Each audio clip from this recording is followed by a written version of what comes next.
এই মুহূর্তের সবথেকে বড় লেটেস্ট আপডেটটি হলো কৃষক বন্ধু প্রকল্পের টাকা সকল কৃষকের অ্যাকাউন্টে ঢুকতে শুরু করলো। যে সকল কৃষকেরা কৃষক বন্ধু প্রকল্পের অন্তর্গত সেই সকল কৃষকদের অ্যাকাউন্টে খারিফ মরশুমের কৃষক বন্ধু প্রকল্পের টাকা ঢুকতে শুরু করলো। এই প্রকল্পে যে সকল কৃষকদের 1 একর বা তার বেশি জমি রয়েছে তারা দুটি মরশুমে 5,000 করে টোটালে এক বছরে 10,000 টাকা করে পেয়ে থাকেন, এবং যে সকল কৃষকের 1 একরের থেকে জমির পরিমাণ কম রয়েছে তারা দুটি মরশুমে 2,000, 4,000 টাকা পেয়ে থাকেন। আমরা আজকের এই ভিডিওতে জেনে নেব কী আপডেট উঠে আসছে। এছাড়াও আরও একটি বিশাল বড় আপডেট হলো, সেটি হলো যে সকল কৃষকেরা শস্য বিমার জন্য আবেদন করেছিলেন তাদের জন্যও সুখবর। আপনাদের শস্য বিমার টাকাও অ্যাকাউন্টে ঢুকতে শুরু করেছে। যে সকল কৃষকেদের গত মরশুমে ফসলের ক্ষতি হয়েছিল এবং তারা ক্ষতিপূরণের জন্য আবেদন করেছিলেন, তারা ক্ষতিপূরণের টাকা পেতে শুরু করেছেন। তো এই দুটি আপডেট আজ আমরা এই ভিডিওর মধ্যে দিয়ে আপনাদেরকে জানিয়ে দেবো। তো সমস্ত কিছু বিস্তারিত জানতে হলে ভিডিওটিকে শুরু থেকে শেষ পর্যন্ত দেখতে হবে। ভিডিওটিকে একটি লাইক করতে হবে। আপনি কোন জেলা থেকে ভিডিওটি দেখছেন তা কমেন্ট করে জানাতে হবে, এবং চ্যানেলটিকে সাবস্ক্রাইব করে অল বাটনটিকে অন করে রাখতে হবে, যাতে করে সকল প্রকার লেটেস্ট আপডেট সবার আগে আপনার কাছে পৌঁছে যায়। তো চলুন দেখে নিই কী আপডেট উঠে আসছে। আমাদের রাজ্যের মুখ্যমন্ত্রী মাননীয় মমতা বন্দ্যোপাধ্যায় তার অফিসিয়াল এক্স হ্যান্ডেলে একটি পোস্টের মাধ্যমে বিষয়টি জানিয়ে দিয়েছেন। চলুন আমরা বিষয়টি জেনে নিই। চলুন, এই পোস্টে লেখাই রয়েছে, আপনারা দেখতেই পাচ্ছেন স্ক্রিনের ওপর। আমি অত্যন্ত আনন্দের সঙ্গে ঘোষণা করছি যে আমাদের কৃষক বন্ধু নতুন প্রকল্পে আমরা রাজ্য জুড়ে কৃষক ও বর্গাদারদের প্রতি বছর খারিফ এবং রবি মরশুমে চাষের সুবিধার জন্য যে সহায়তা প্রদান করি তারই অঙ্গ হিসাবে এবারের আসন্ন খারিফ মরশুমের জন্য রাজ্যে 1,05,00,000 কৃষক ও বর্গাদারকে সহায়তা প্রদান আজ থেকে শুরু করা হলো। তাদের ব্যাংক অ্যাকাউন্টে সরাসরি মোট 2,900 কোটি টাকা এই পর্যায়ে দেওয়া হয়েছে। এবছরের শেষের দিকে রবি মরশুমের জন্য একই পরিমাণ টাকা দেওয়া হবে। তো আপনারা সকলেই বুঝতেই পারছেন যে আপনাদের খারিফ মরশুমের কৃষক বন্ধু প্রকল্পের টাকা আপনাদের অ্যাকাউন্টে ক্রেডিট হতে শুরু করে দিয়েছে। তো চলুন আরও বিস্তারিত জেনে নিই। কৃষক বন্ধু প্রকল্পে রাজ্যের কৃষক এবং বর্গাদারদের বছরে 2 কিস্তিতে একর প্রতি 10,000 টাকা সহায়তা দেওয়া হয়, এবং যাদের কম জমি রয়েছে তাদেরকে আনুপাতিক হারে ন্যূনতম 4,000 টাকা সহায়তা পান। 2019 সালে চালু হওয়ার পর থেকে এই প্রকল্পে মোট 18,234 কোটি টাকা আমরা আমাদের কৃষকদের কাছে পৌঁছে দিয়েছি। এই জন্য আমি গর্বিত।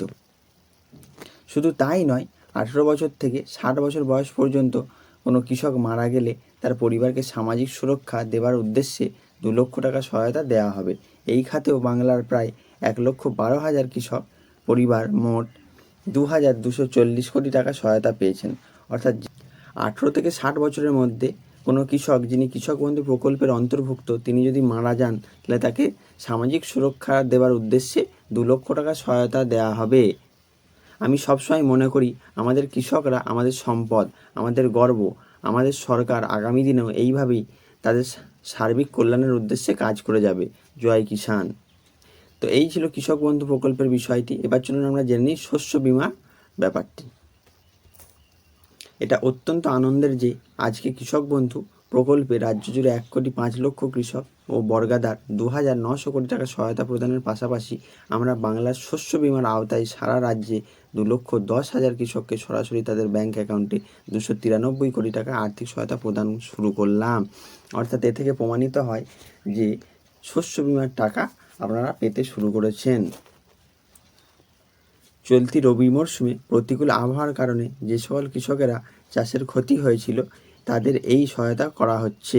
আমাদের সরকার বাংলা শস্য বিমা চালু করার ফলে ফসল নষ্ট হয়ে গেলেও আমাদের কৃষকরা এইভাবেই আর্থিক ক্ষতির থেকে রক্ষা পাচ্ছেন। এই জন্য তাদের কোনো টাকাও দিতে হচ্ছে না। শস্য বিমার প্রিমিয়ামের পুরো টাকাই রাজ্য সরকারই দিচ্ছে।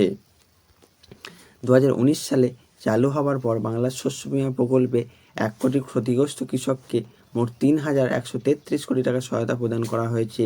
কৃষকদের বিপদে কৃষকদের পাশে থাকতে পেরে আমি গর্বিত। জয় বাংলা। শস্য বিমার জন্য আবেদন করেছিলেন তাদের জন্য সুখবর, আপনাদের অ্যাকাউন্ট চেক করে দেখবেন আপনাদের অ্যাকাউন্টে শস্য বিমার টাকা ঢুকতে শুরু করেছে। তো চলুন এবার আমরা জেনে নিই যে কৃষক বন্ধুর টাকা ঢুকেছে কি ঢোকেনি সেটা আপনি কিভাবে চেক করবেন। কৃষক বন্ধুর টাকা আপনার অ্যাকাউন্টে ঢুকেছে কিনা সেটা চেক করতে হলে আপনাকে গুগলে এসে সার্চ করতে হবে কৃষক বন্ধু। সার্চ করার পর প্রথম অপশানটিতে ক্লিক করবেন, তাহলে এরকম একটি ইন্টারফেস ওপেন হয়ে যাবে। তারপর আপনি একটু উপরের দিকে স্ক্রল করবেন, এই যে দেখবেন লেখা রয়েছে নথিভুক্ত কৃষকের তথ্য, এই নথিভুক্ত কৃষকের তথ্যে ক্লিক করবেন। ক্লিক করার পর এইরকম একটি ইন্টারফেস ওপেন হয়ে যাবে, যেখানে দেখবেন লেখা রয়েছে সিলেক্ট অপশান। এখানে অপশানে ক্লিক করবেন। এখানে ভোটার কার্ড রয়েছে, আধার কার্ড রয়েছে, ব্যাঙ্ক অ্যাকাউন্ট নাম্বার রয়েছে, কেবি আইডি অর্থাৎ কৃষক বন্ধু আইডি রয়েছে, মোবাইল নাম্বার রয়েছে, অ্যাকনলেজমেন্ট নাম্বার রয়েছে। যে কোনো একটিতে আপনি সিলেক্ট করবেন। সিলেক্ট করার পর সেই নম্বরটি আপনি নিচেই দিয়ে দেবেন আইডি কার্ড নম্বরে। তারপর আই অ্যাম নট রোবট এই অপশানটিতে ক্লিক করবেন, দেন সার্চ করবেন।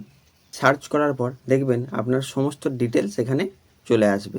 আপনার স্ট্যাটাস যদি অ্যাপ্রুভ থাকে এবং ট্রানজ্যাকশান স্ট্যাটাস যদি সাকসেসফুল থাকে, তার মানে হচ্ছে যে আপনার টাকাটি অ্যাকাউন্টে ঢুকে গেছে। কিন্তু আপনার স্ট্যাটাস যদি অ্যাপ্রুভ থাকে, ট্রানজ্যাকশান স্ট্যাটাস যদি কিছু না দেওয়া থাকে বা ফাঁকা থাকে, তাহলে বুঝতে হবে যে আপনার টাকা এখনও ঢোকেনি, ঢুকে যাবে। আবার অনেক ক্ষেত্রে কি হয় যে টাকা ঢুকে গেলেও অনলাইনে আপডেট হতে সময় লাগে। তাই আপনি একবার আপনার ব্যাঙ্ক অ্যাকাউন্টটি চেক করে নেবেন, এতে করে আপনি কনফার্ম হয়ে যাবেন। তো এই ছিল আজকের ভিডিওটি ভালো লাগলে লাইক কমেন্ট শেয়ার করবেন, বন্ধুদের মধ্যে ছড়িয়ে দেবেন। ধন্যবাদ।